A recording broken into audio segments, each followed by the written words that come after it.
Will AI improve our lives or exterminate the species? What would it take to abolish poverty? Are you eating enough fermented foods? These are some of the questions we've tackled recently on The Next Big Idea.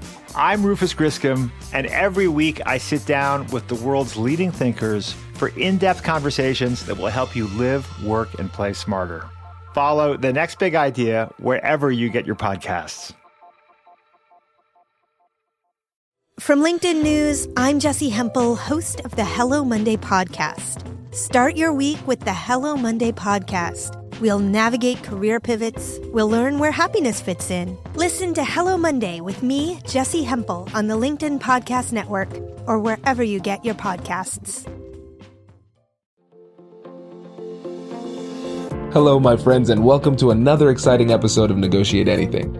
Negotiate Anything is produced by the American Negotiation Institute, and with over 3 million downloads and listeners in over 180 countries, listeners just like you have made this the #1 negotiation podcast in the world. I'm Kwame Christian, and I'm the director of the American Negotiation Institute. We're growing, and I want to introduce you to our new team members and new trainers. This will help to give you new, diverse perspectives on negotiation and conflict resolution. That's why I'm excited to let you know that Shane Martin, our head of sales and partnerships, is going to serve as co-host of the show from time to time. We are passionate about providing you with the best content that will help to make your difficult conversations easier, both at work and at home. Lastly, before we get into the episode, I want to remind you that our team conducts negotiation and conflict resolution trainings in the United States and abroad. Our trainings will give you the practical skills you need to resolve conflict, negotiate, lead, and persuade with confidence. Click the link in the description below to learn how we can help to make your difficult conversations easier. And now, let's get to the show. Joey, thanks for joining us today. Hey, man, it's awesome to be here. Thanks so much for having me. Yeah, it's our pleasure. So how about you get us started by telling us a little bit about yourself and what you do? Yeah, sure thing. So I'm an author. I wrote the book, The Inner Matrix, and founded a company called Inner Matrix Systems. And we essentially focus on training high performers inside the art and science of personal mastery. And we do this by focusing on key 3 things, essentially training, aligning, and rewiring emotions, thought strategies, and the nervous system, to produce the real life results that individuals are after. This is going to be fun. And long-time listeners are probably realizing, Kwame's going to get excited about this because we're talking about the mastery from the inside out, which I really appreciate. And so listeners, what we're going to do in this episode is we're going to focus on how you can keep your stress under pressure. How can you keep cool in difficult situations? Because as you know, I can give you all these tools. We can have awesome guests come on and tell you the strategies and tactics. But if you fall apart under pressure, we're not prepping you effectively. So this is about working on that inner game. And so, Joey, can you tell the listeners about your unique background that led you into this? Yeah, absolutely. So I started really focusing on performance and personal development, initially because I was in a lot of pain and I was really just looking to figure out how to get out of that. I was a party animal, completely out of control in my later teenage years, halfway through college. And was just like, man, I need to figure out how to make life work. So initially I was just looking for like, hey, what's the formula for that sense of like happiness in life, that sense of peace and fulfillment? Like what needs to come together for that to happen? Ultimately, it took me to meditating in temples, in India, Thailand, in different parts of the world, start studying with, Harvard trained neurologist, world renowned psychologist in LA. Like basically it had to do with personal development. I was all in. And after I'd studied for quite a while, I kind of got my feet under me. And really I noticed, that I was not performing, in the way that I knew I could. Like I was a martial artist and I traveled all over the world competing. And something that I noticed was like I would do really well when I was training. I was having fun and very few people would hold their own with me, when I was in the gym. And then I would go to compete and there'd be, thousands of people watching me and then I would just fall apart. And it was so frustrating. Because I wouldn't execute on the things that I would literally do all day, every day. And I would have my friends and people come up to me and they're like, dude, you should have like you had that. Like, I don't understand what happened. Like you fell apart. Like that guy's nowhere near as good as you. And I'd be like, yeah, thanks for the reminder, and I'm like, horribly frustrating. And ultimately I was like, man, I need to pay attention to what I train all my clients to do. Cause at the time I was training all these CEOs and famous actors and actresses and people who are really top performers. And I was like, what am I doing different in tournament than I do when I'm training? And I realized that when I was training, I was literally just having fun. I was happy. I was joyful. I was relaxed. And then as soon as I would go to compete, I'd get this idea in my mind, I got to win. And so now all of a sudden I'm stressed, I'm anxious, I'm nervous, I'm afraid. And all of a sudden, like the things that I literally was doing every day, all day, I couldn't execute on. And so, I basically created a formula where I could turn that on in competition. And that was when I started winning consistently. And that led me to 3, consecutive world championships. And ultimately I did really well, but it wasn't until I dialed my inner game in that I was able to really do anything at all. Oh, this is great. I love this. And I think everybody can relate to that in one way or another.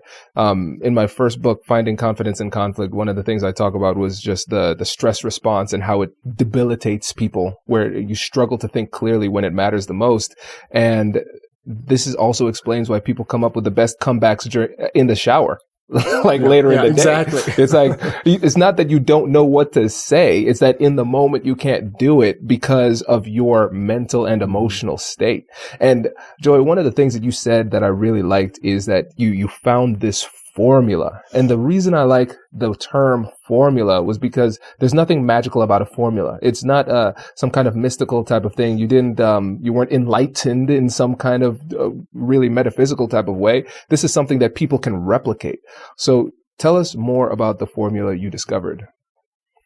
Yeah. So I really ultimately, I was training, as I said, high performers in just about every area you can imagine. And ultimately I was teaching everybody the same thing. And if I were to break it down very simply, it was really like, hey, let's pay attention to where we are. Let's get centered. And then let's align ourselves in the way that we need to essentially, get the result and the outcome that we're looking to create. And if we can get good at those 3 steps, then we really become extremely powerful. And the reality is, if we're not getting the results we want, it's because we're doing something other than those things. Okay. All right. So let's just knock these out. All like 1, 2, 3. So the first one you said is get centered. What does that mean? Yeah, great question. So, similar to what you were speaking of before, if we ask a simple question, right? Like how am I feeling in this moment? It really does come down to emotion because that tells us where we are neurologically. And so a lot of people, they get kind of esoteric with the idea of it. And we think of fear-based state and people sort of, tune out around that term. But basically that means our fight or flight mechanisms in the brain are on. And what a lot of people don't connect is that fear-based states include sadness or anxiety or just, a sense of mild stress or overwhelm, or anger or frustration. And so anytime any of those fear-based states are active, essentially, even if we're a very intelligent person, we go in that fight or flight response and basically our faculties shut down. We lose access to critical thinking and creative thinking. And so if we start to know where we are emotionally, it tells us where we are neurologically. And so basically what it tells me is that I'm not ready to perform right now. And so if we can calm those fight or flight mechanisms in the brain, get out of, basically an overactive sympathetic nervous system response and get centered, right? Get the parasympathetic nervous system working for us and get inside of an intelligent state, a love-based state, such as peace, anxiety, passion, inspiration, fun, joy, etc. Basically what that indicates is like, hey, we're ready to perform right now. We're ready to sort of execute at our best. We're ready to learn. And when those states are active in us, we have access to critical thinking, creative thinking, and intuition, which are essential for performance in any area of life. So if we want to nail it with our kids when we're driving to school and not lose it when they're kind of bickering in the back seat, or we're going into a meeting and we're a top executive for a Fortune 100 company or something like that. And, we're going to be presenting to 5,000 people. Both of those situations, even though they seem like they have nothing in common, from a nervous system perspective, positioning ourselves to perform is exactly the same. And the more consistently we can perform at our best with the kids in the backseat of the car, the more we have the aptitude to do it when life really matters. And we're going to give that big presentation or whatever it might be. As you say this, every parent just shuddered, like the kids in the car, Joey, of all the things to bring up. Now everybody's suffering from the PTSD of that.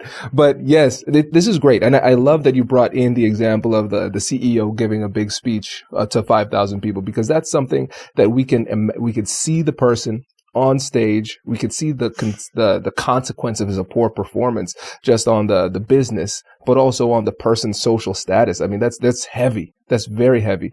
But I love that you brought that correlation to the everyday experience that people can relate to. The kids in the back of the car, right? The colleague at work who is stressing us out, who gave us something late that we need to do. Now their problem is now your problem, right? We can all relate to these types of challenges. And tell me if I'm on the right track here, because it seems like what we can do is, if we learn to master this process in our everyday circumstances using this formula, it puts us in a much better position to master these processes when it matters the most. Yeah, exactly. It's like sports, it's like if we play a sport, like you're a baseball player, or you and I were talking a little bit before, right? We were kind of into martial arts, or a tennis player or golfer, right? Like no matter what your sport is, people spend a lot of time, basically getting the basic techniques down so that it becomes a reflex.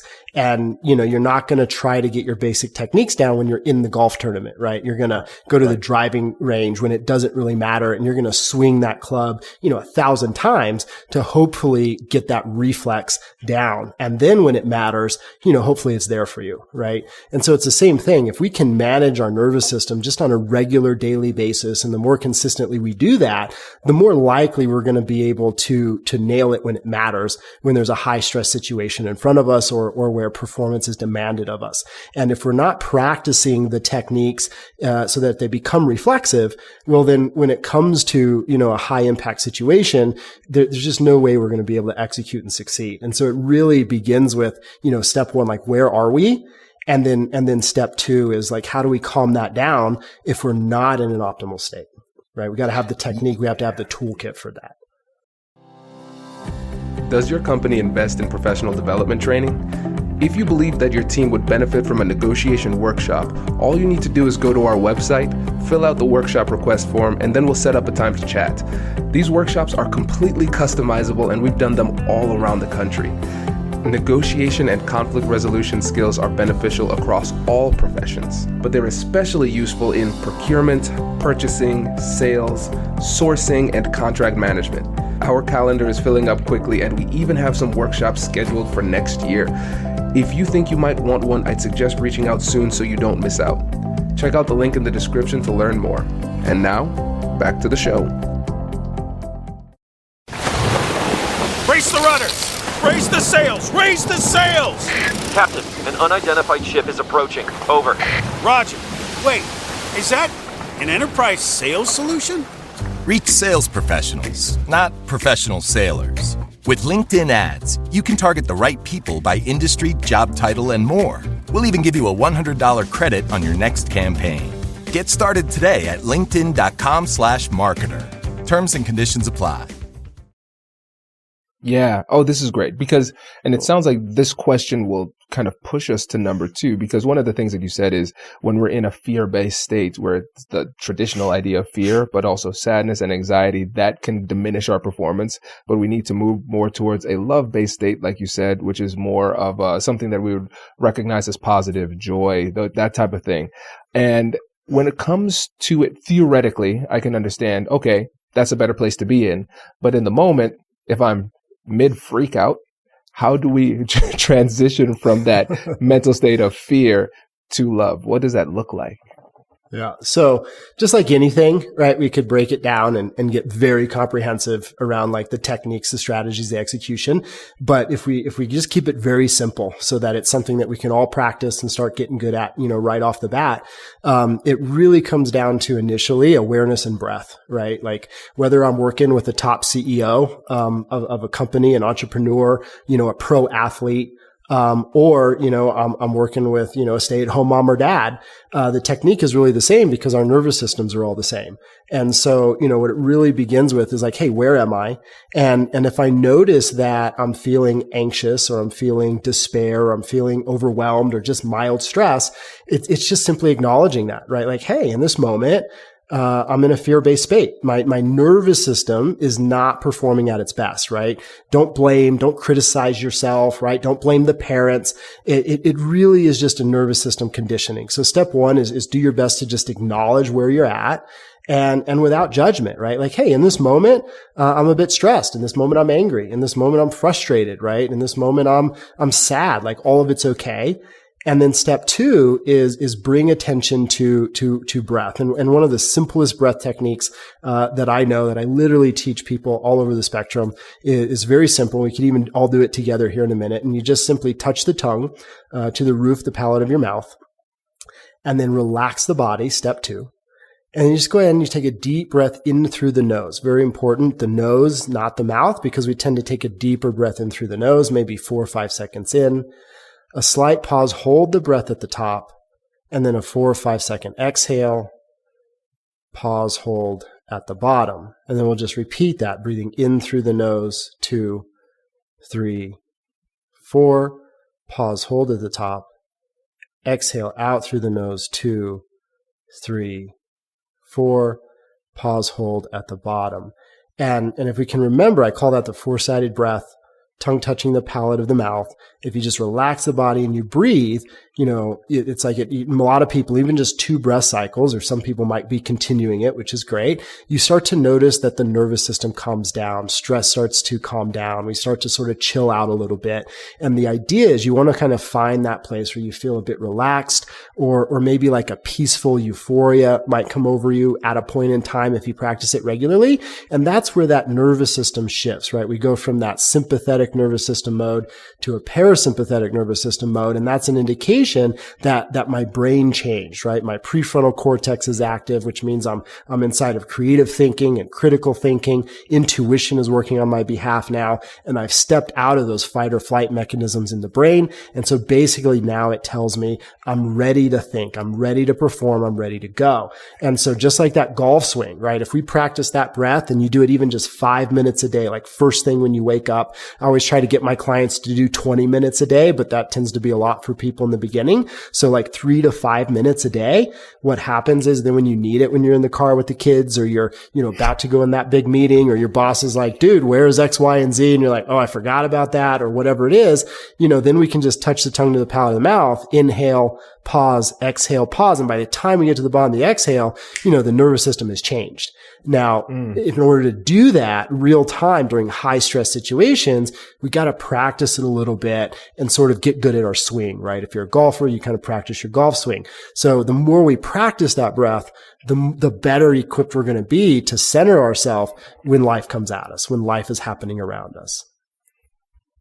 There is so much goodness to cover here. Where do I start? So let's just go in the order that you gave us. So awareness and breath. One of the things that you said that I thought was brilliant is the fact that you said, it's okay. It's okay. So we have these feelings, fear, anxiety, whatever it is. And what ends up happening a lot of times is we resist it. We resist it. I feel this way. I need to stop it. And we try to force our way into a better mental state, which studies have demonstrated does not work. It's that you cannot force yourself to feel better in that way. And so I think back to Viktor Frankl. He wrote the book Man's Search for Meaning. He was a psychologist who was in Auschwitz in World War II during the Holocaust. And so one of the things that he said that he would help people do when it came to his clients that he would work with was called opposite intention. So he was talking about a client who would actually sweat a lot and nothing could stop him from sweating. But he's encouraged the client to actually try to start sweating more. And when you start sweating, just try to force yourself to sweat more.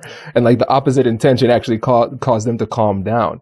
And so what's interesting is it's a counterintuitive approach because you feel this fear, this anxiety, and you want to force yourself out of it.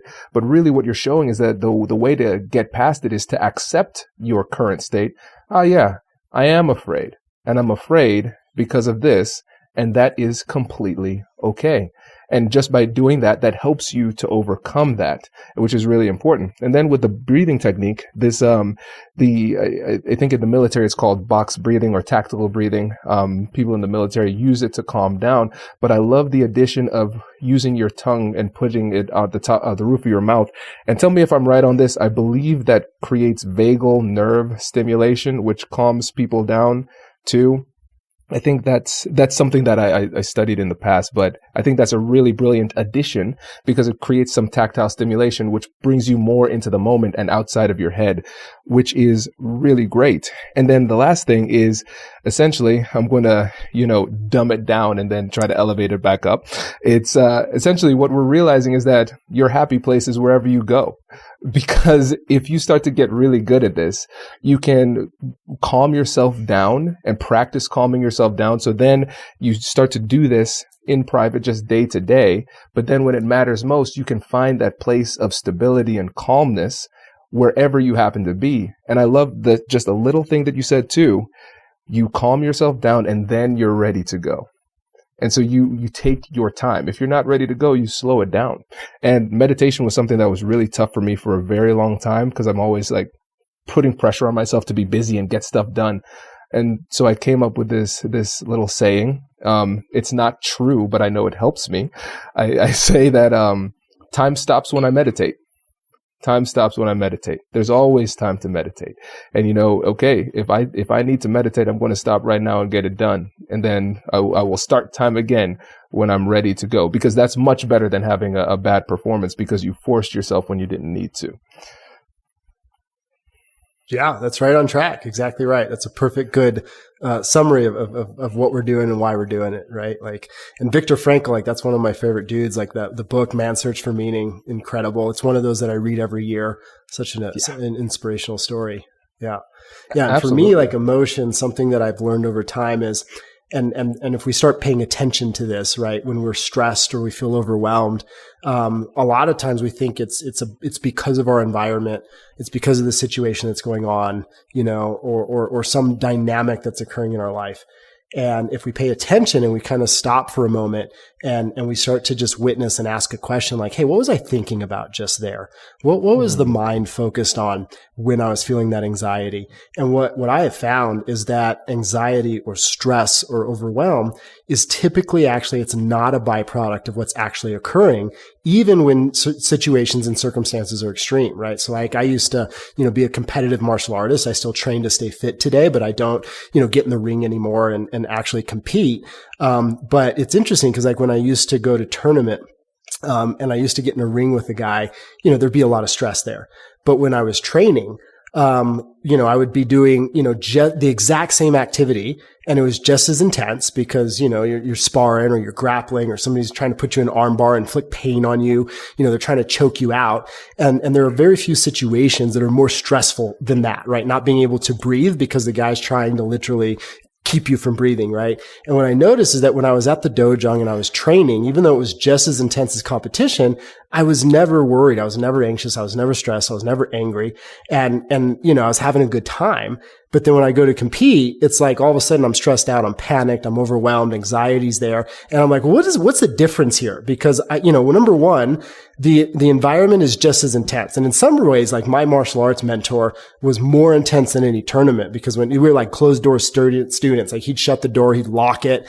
And we knew it, it was going to, sessions were about to go down, right? And he'd be yelling at us and doing all the things, preparing us for tournaments. So in many ways, training was more intense than any competition I ever showed up at. And I always think why is it different?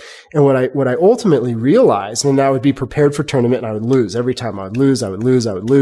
And when I would perform at the dojo, when I was performing in training, I would perform really well. And, I was usually one of the better athletes. And I paid attention. I said, well, what am I focused on? At the gym, I'm relaxed. I'm having fun with my buddies. I'm joyful. I'm just literally focused on having a good time.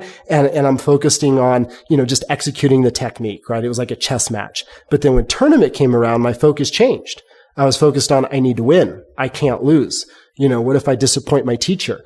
And all of a sudden there's a ton of anxiety there. There's a ton of stress there. There's a ton of overwhelm, and all of a sudden fear's there, which then kept me from executing and performing the way I did at the dojo.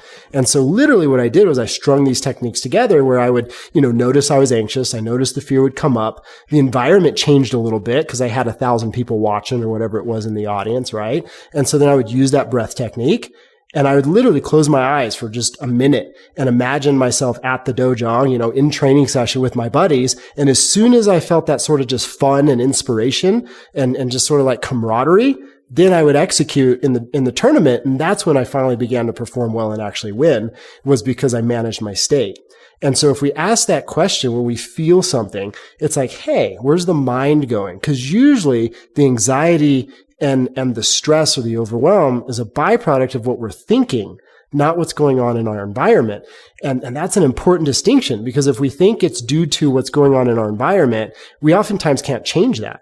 But we can always change what we're thinking in the moment if we are aware of, if we're aware enough to do so. Right. And so, for me, emotions are not informing what's happening, but rather emotions are great because they're just a different language, right? They're informing where I'm at. And so if I'm feeling anxious, or I notice I'm feeling overwhelmed or sad, it's telling me that my mind is focused in a certain way. And it's just sort of giving me that healthy nudge to refocus my attention. And so once we kind of breathe and center, now we've just got to refocus attention in a way that's going to align with the outcome that we want. And if we're with the kids in the car, it might be refocused to, hey, I want to show them love and compassion. I want to teach them something. I want to educate. If it's career and work, it's like, hey, how can I be helpful here? How can I, create the outcome that I want to produce? Like, what's the strategy for making that happen? And so it's a bit of a redirect. Yeah. Oh, this is good. This is so good, because one of the things I like about this, Joey, is that it's empowering. If I would summarize that in one word, I would say it's empowering, because people are recognizing now that, hey, my emotional state, I'm not a slave to my emotional state. I can actually gain some level of control if I have the right perspective. And so then it almost becomes a game. What is the right perspective for this particular conversation or this particular interaction? And I know for me, one of the things that helped me was, like, for instance, as a father, I have a 6-year-old and a 9-month-old right now. And so kids do things that are annoying all the time. And so instead of being upset about like what they're doing, and I just started to say, listen, Kwame, your job is to be a loving father, period. Their job is to be the kids, which involves doing things that upset you frequently. And so the game is, you can't get upset. They're doing their job. You need to do yours. I'm like, oh, okay, yeah, cool. Oh, you spilled this on my clothes. This is great. I have a meeting. Oh, of course. That's cool. I'm not going to scar you for life in this. I'm going to change my clothes and get over it. Right. It helps. And I recognize in my difficult conversations in the business world, as a lawyer, negotiating with opposing counsel, as a mediator, and just like day to day with like clients and as a consultant, I can keep my cool really well. It takes a lot to shake me in the business world, but the more personal the relationship gets, the faster I am to lose my cool, get all flustered, and lose all of my training. And so what I started to do in that situation is I started to say, okay, Kwame, you coach people on this. You're a consultant as a negotiator. If you were your own client, what would you tell you to do and say in this situation? It's like, oh, okay. And then it turns into almost like a chess game where I am the chess master and the chess piece. I tell myself more objectively what to do. But what those examples show is that the solution when it comes to shifting your perspective is going to be different in different circumstances. You just need to take the time and figure it out, because there is an answer. But again, it starts back to self-awareness. What was I thinking in the moment? What is a more empowering way of looking at it? And that's just a really simple way to get a little bit more calm under pressure. Yeah, for sure. Yeah, it reminds me of like skiing, right? It's like I always look out when I go to ski and I go, what are the conditions, right? And if it's like a little bit of overcast, you put in the lens that's a bit more see-through. And if it's a bright sunny day, right, you put in a little darker lens to kind of manage the conditions. And so it's the same kind of idea, right? It's like emotions are trained, right? So if we wake up and like we wake up to anxiety every morning, which is like a lot of people, they just wake up anxious every day. And they're like, why do I wake up anxious? But we don't realize it. Well, it's because we're trained in that, right? Like the more we allow ourselves to be in that anxious state, And it's not a judgment. Like, I understand, like, if we don't know how to train emotion or make that shift, then we're just kind of, caught where we are. But once we learn that emotions are a reflex, right? Emotions absolutely can be conditioned and trained if we use the right techniques, the right toolkit. Then we can go, and anxiety isn't what I want to execute on, right? I want to execute, from a calm place, like you were talking about in business, like somewhere that got trained, right? Like somewhere you develop that ability to do that. And then the more you practiced it, the more you could go there, the more easily, we could get there. Right. And so it's like, for me, like, if we really get great at harnessing our emotional intelligence in the realest sense, in the most practical way, it's like, I'm going to go to a martial arts tournament, or I'm going to go to the gym. Hey, I need passion here. I need a sense of empowerment and strength. And if I'm going out on a date with my girlfriend, it's like, hey, maybe those aren't the best qualities to bring to dinner, right? They might just irritate the crap out of her, which they would when I bring that to our date night, right? It's like, no. Now we need to be, calm and, sensual and compassionate and loving and open. And so it's like, the better we get at sort of training certain emotional reflexes, the better we can get at sort of putting the right lens on, depending on the environment we're about to be in, so we can perform optimally. First step is just like, hey, I'm in that fear-based state. Let's get to a love-based state and notice where we're at. And then the more advanced levels of this, is like, hey, what's the emotional blueprint that I want to train based on what I'm doing and where I'm executing? When I get on stage in front of 400 people at the events that I lead, that's a different thing. I always bring inspiration and love there, in terms of the experience that I want to be inside of. And so it's kind of like you can start to develop your technique, based on the outcome you want to get in the life situation that you're engaging in most frequently. Oh, Joey, I love this. This is really good. And I know listeners are saying to themselves, like, wow, this was a lot. It was really good, but this was a lot. So for those listeners who want to get on this journey of being able to control their emotions, develop better emotional reflexes — I love that term, by the way — what would you say should be their starting point on this journey?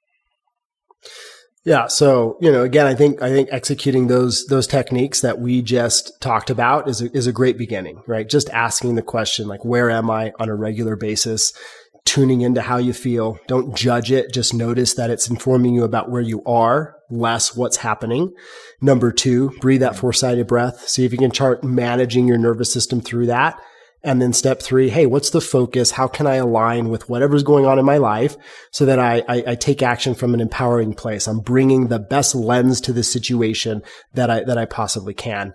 And I wrote a book, The Inner Matrix, if people want to kind of do a deep dive and check out the science behind this stuff. And it's also like a little bit of a how-to manual, to get inside of inner training, emotional training in a very direct way. They can go to theinnermatrix.com and grab it there. And, it's $10, cover shipping and handling. I'll send you that book. Oh, that's great. Joey, this was fantastic. Thank you so much for coming in and sharing your wisdom with us. Absolutely. Thanks for having me, man. It was great. Congratulations! You've just joined an elite club. By listening to a full episode, you're now officially on the Negotiate Anything team. So welcome aboard. What most team members do is they subscribe to the podcast because that allows them to automatically get the latest episodes of the show. The best things in life lie on the other side of difficult conversations. Keep learning, keep practicing, and keep getting better. Your relationships will improve, your career will soar, and you'll have the confidence you need to get the most out of these crucial conversations. Again, thank you for joining the team. We're excited to have you, and I will see you in the next episode. I'll catch you later.